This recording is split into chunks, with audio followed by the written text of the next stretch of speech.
ആഹാ, അങ്ങനെ നമ്മളിന്ന് പുതിയൊരു വ്ളോഗാക്കി വന്നേക്കാണ്.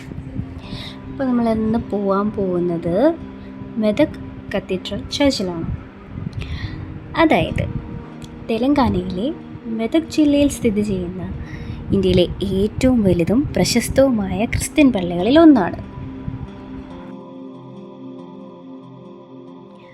1924 ഡിസംബർ 25 ഒരു ക്രിസ്തുമസ് ദിനത്തിലാണ് ഈ പള്ളിയുടെ നിർമ്മാണം പൂർത്തിയായത്. പ്രമുഖ ബ്രിട്ടീഷ് മിഷണറിയായ ചാൾസ് വാക്കർ പോസ്റ്റ്നെറ്റ് ആണ് മെദക് കത്തീഡ്രലിൻ്റെ നിർമ്മാണത്തിന് നേതൃത്വം നൽകിയത്.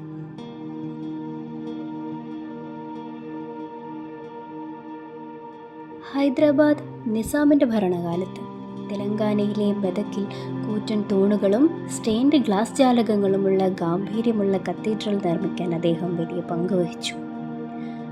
ഗോതിക് റിവൈവൽ ശൈലിയിൽ വെളുത്ത കല്ലുകളിൽ നിർമ്മിച്ച ഈ പള്ളി മോൾട്ടിംഗ് രീതിയും ഗ്ലാസ് വർക്കുകൾ കൊണ്ടും പ്രശസ്തമാണ്. ഏകദേശം 175 അടി ഉയരമുള്ള ഈ പള്ളിയിൽ ഏകദേശം 5000 പേർക്ക് ഒരേ സമയം ഇരിക്കാൻ സാധിക്കുന്നു.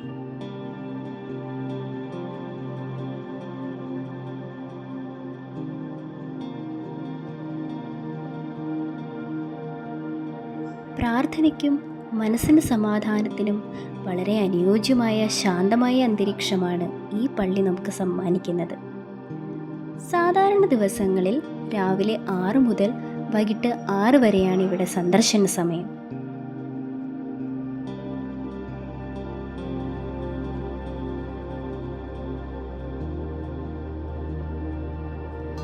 പള്ളിയുടെ പല ഭാഗങ്ങളിലായി സ്റ്റെയിൻഡ് ഗ്ലാസ് ജാലകങ്ങൾ കാണാൻ സാധിക്കുന്നു. ഇത് തന്നെയാണ് പള്ളിയുടെ സൗന്ദര്യം കൂട്ടിക്കാണിക്കുന്നതും. യേശുവിൻ്റെ ജനനം, ക്രൂശീകരണം, ഉയർത്തെഴുന്നേൽപ്പ് എന്നിവ ചിത്രീകരിച്ച മനോഹരമായ വലിയ ഗ്ലാസ് ജാലകങ്ങൾ. പുരാതന യൂറോപ്യൻ ശൈലിയിൽ പണികഴിപ്പിച്ച ഈ പള്ളിയുടെ പല ഭാഗങ്ങളിലും ഗോഥിക് ശില്പകലയും ഉയർന്ന വാൾട്ടുകളും വലിയ വലിയ തൂണുകളും കാണാൻ സാധിക്കുന്നു. മെദക് ചർച്ച് ഒരു പള്ളി മാത്രമല്ല, വിശ്വാസം, ക്ഷമ, പ്രതീക്ഷ എന്നിവയുടെ പ്രതീകവും കൂടിയാണ്. ഒരു കാലത്ത് മെദക് പ്രദേശത്ത് ഒരു വരൾച്ച വന്നു. അന്ന് ജനങ്ങൾക്ക് വെള്ളവും ഭക്ഷണവുമില്ലാതെ കഷ്ടപ്പെടുമ്പോൾ ചാൾസ് പോസ്റ്റ്നെറ്റ് ദൈവത്തോട് പ്രാർത്ഥിച്ചു, ഈ നാട്ടുകാർക്കായി ഒരു വലിയ ദൈവാലയം പണിയാൻ എന്നെ സഹായിക്കുമെന്ന്. ആ പ്രാർത്ഥനയ്ക്ക് ശേഷം അവിടെ വലിയൊരു മഴ പെയ്തു. ദുരിതങ്ങൾ മാറി. അതാണ് ഈ കത്തീഡ്രൽ പണിയാനുള്ള അദ്ദേഹത്തിനുള്ള പ്രചോദനം. അതുകൊണ്ട് തന്നെ ഈ പള്ളി പ്രാർത്ഥന കേൾക്കുന്ന സ്ഥലം എന്ന വിശ്വാസം കൂടിയുണ്ട്.